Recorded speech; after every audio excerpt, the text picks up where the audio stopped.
Aims of teaching English. According to Encyclopedia of Modern Education, education is a purposeful and ethical activity, hence it is unthinkable without aims. You can write this quotation in the introduction, or you can write your own also. You can find some other quotation also and write down. This reveals you the importance of aims. Okay, that education is purposeful and ethical activity, hence it is unthinkable without the aims. That for providing education, the aims have to be set. Okay.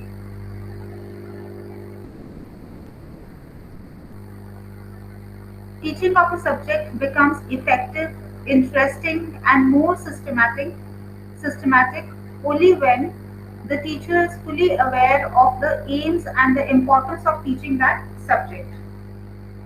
Here also,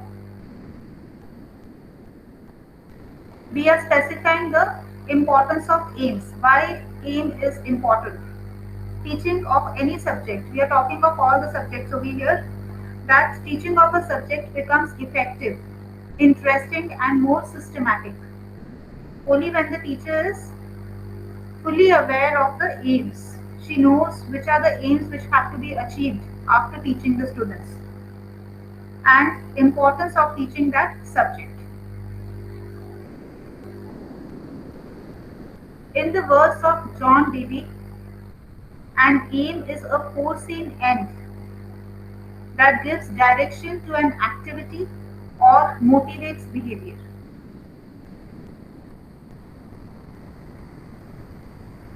Okay, so this is also the definition of aim which has been given by John Dewey. An aim is a foreseen end. Means you know that which is your target, where you have to reach. You have to think about that before only. Okay, it is a foreseen end. End means the target. You have to reach this target. That gives direction to an activity. Then whichever activity you will do, it will be according to your aim which you have set. And it will give you direction also to move towards that target, or it will motivate your behavior also and other choices also which you have to make for your career. Okay, so aim is a foreseen end. Means जो पहले से आपने सोचा हुआ है कि आपने अपने टारगेट तक पहुंचना है, वो पहले से आप सोच लेते हो। और क्या फायदा है उसका एम का, कि वो डायरेक्शन देता है आपकी हर एक्टिविटी की को डायरेक्शन देता है, एंड ऑल्सो मोटिवेट करता है आपके बिहेवियर को। बिहेवियर में चेंजेस लेके आता है कि आपने किस डायरेक्शन में जाना है, सो दैट आप अपना एम अचीव कर सको। ठीक है, so aim is a forcing and that gives direction to an activity और motivates the behaviour. Now, the aims of teaching English in India can be divided under reception, expression. So, what are the aims of teaching English? Why we are teaching English? What is the aim? For teaching English, the aims are reception and expression. Now, let us discuss what is reception and what do you mean by expression. Reception क्या होता है कि receive करना। Okay, a language is first received and then expressed. पहले रिसीव करते हैं हम लैंग्वेज को, ओके, एंड देन उसको एक्सप्रेस करते हैं।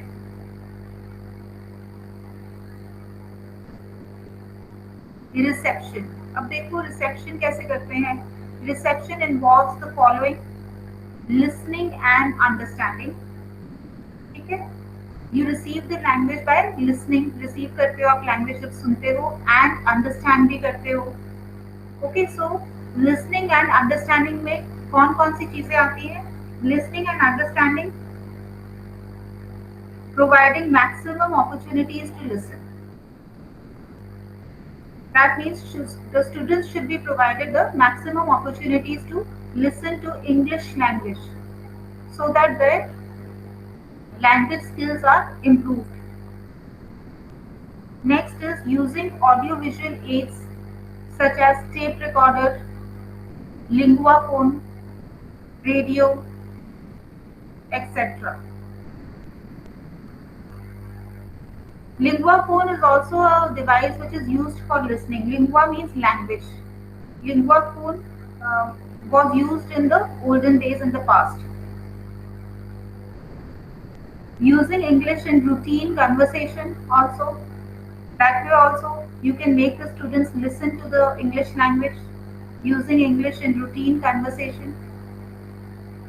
The students also should be told to talk in English with each other in the class. Listening to news bulletins, receiving directions, and listening to lectures in English. All this is reception. Okay, we are talking about the aim of reception over here, and the point is listening and understanding. You can add more points also in listening and understanding. Your own points you can add. Then we have reading and understanding. This is the second part, or you can say B part of the reception aim which we are discussing. Besides responding to the spoken symbols, the learners must also respond to the written symbols. Besides responding to the spoken symbols over here means the words which are spoken. Okay, spoken symbols or the alphabets you can say which are spoken. Besides responding to the spoken symbols, the learners must also respond to the written symbols. Means they should also, whatever is written, they should also read that. So, reading is a good means of receiving the language. Language can also be received. Reception is also possible by reading. Written symbols over here also means the language which is typed on a paper or which is written, the words, the alphabets which have been written, how you receive them or how you read them. Okay, besides responding to the spoken symbols, the learners must also respond to the written symbols. Means reading is also important. Reading is a good means of receiving the language. Reading and understanding we are doing. Okay, so the first point in that is silent reading with comprehension. Reading can be done silently also. With comprehension over here means with understanding. Okay, understanding the meaning of whatever you are reading. That is also the aim. That understanding also should be there along with proper reading. Silently reading books, magazines and subject matter published in English. Reading gives both pleasure and profit. Pleasure and satisfaction you can say, mental profit you can say. These were the points related to reception which we have discussed earlier. Now we will move on to the second aim of teaching English, that is expression. This involves the twofold process. To think of ideas or thoughts, to clothe them in new symbols. Whenever you are expressing something or speaking the language, then first of all, what happens? You think about it in your mind, okay? You think of the ideas or the thoughts, then only you speak out those words which you have thought. To clothe them in new symbols means